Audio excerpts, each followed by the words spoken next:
Dik-dik ឆ្ងាយបនសត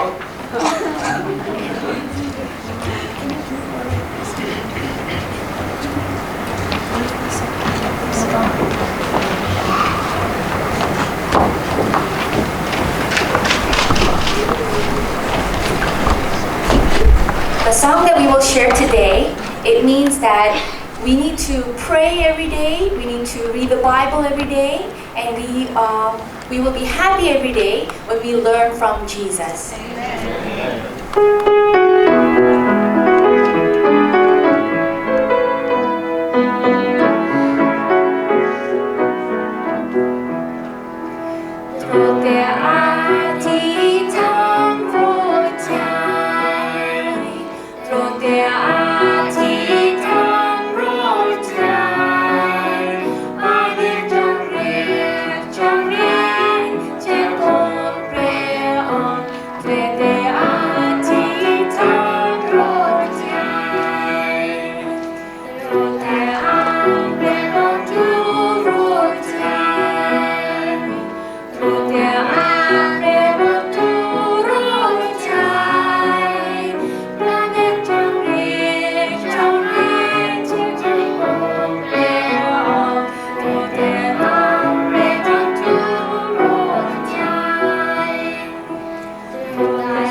It is wonderful to be back here. Amen.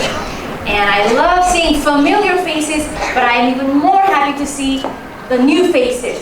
It only means that our church is growing. Thank you for welcoming us with warm hearts, wonderful meals. We are so blessed to have you as our family. Some people have asked me or expressed to me, "Oh, Abby, you were here at Samyu, and now you're in Cambodia. It must be so difficult."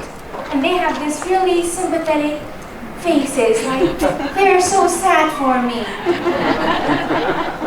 I don't know what you're talking about. It's like, you know how you go to school, and then if you want to really excel even more, you go to like Hagwon, right?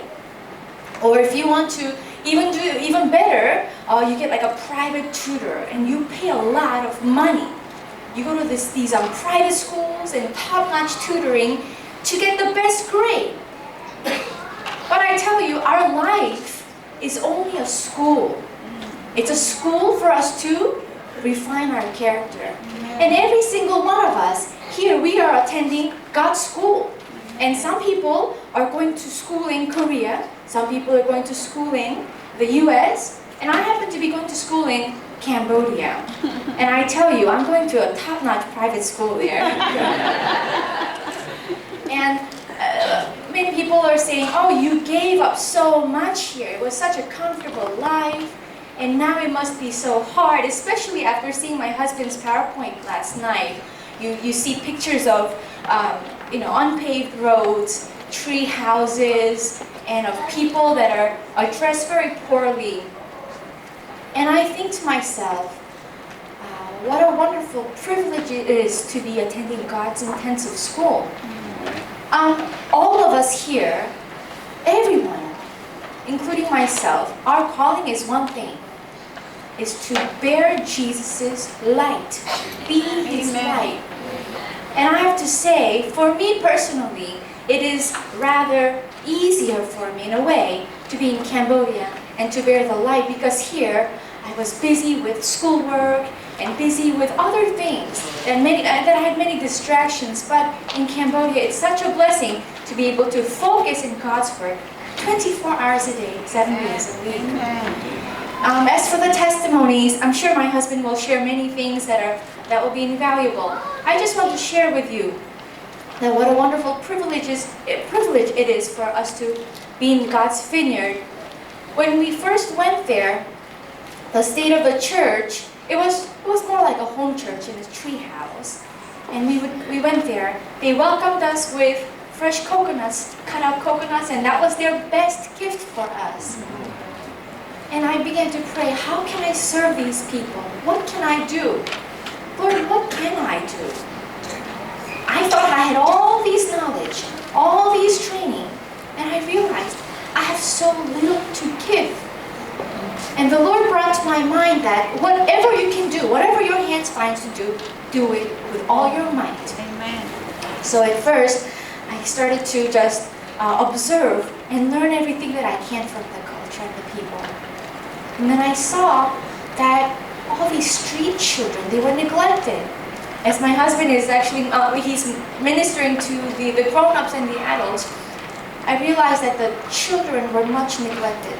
So after much prayer, we decided that we need to really reach out even more to the children. And as we mentioned yesterday, the van that you have donated to us, well, not to us, for the Lord. The van that you have given to the Lord, that is being used in Cambodia. A small thing like a van. We see cars all the time here, right? In Cambodia, in our area, that's the only van. And MC and I are the only drivers in our church. That van has transformed our church dynamic. Before, we used to transport with a tuk-tuk, which is like a cart attached to a motorbike. We would make multiple trips to bring these children. But now that we have a van, we go there and pick up sometimes 30, 40, 50 children. And sometimes these children can't wait to come to church. So with their flip-flops or no shoes, they walk many kilometers to come to church. There was one time when it was raining so hard that I thought, oh, surely these kids cannot come because in front of their, I can't drive the van all the way to their house. It's all muddy. Oh, after parking the van in the main road, we have to kind of walk through the mud to pick up these kids. And I thought, oh, surely I don't think they'll be able to come today. And these children, actually, by the time we got there, they were all waiting on the street because they thought, because it's raining, what if the van comes early? So they came out with no shoes and some flip-flops and their torn clothes to come to church. The song that we sang today, it's a simple song. It only means that we need to pray every day, we need to read the Bible every day, and then we need to learn from Jesus every day in order for us to be happy. So slowly we began to teach them these children's songs. And these children, I could see them, they're growing. They're growing and they know how to pray now. They don't run around during church. And when we sing those the doxology, they know that song by heart. And I'm teaching them how to memorize the 10 Commandments and those kindergarten memory verses. And God is putting His word in their hearts. Amen. And the transformation, I cannot describe to you. The transformation that's happening in the children's lives, the transformation that's happening in their parents' lives, and the transformation that's happening in the missionaries' lives. It's just indescribable. So,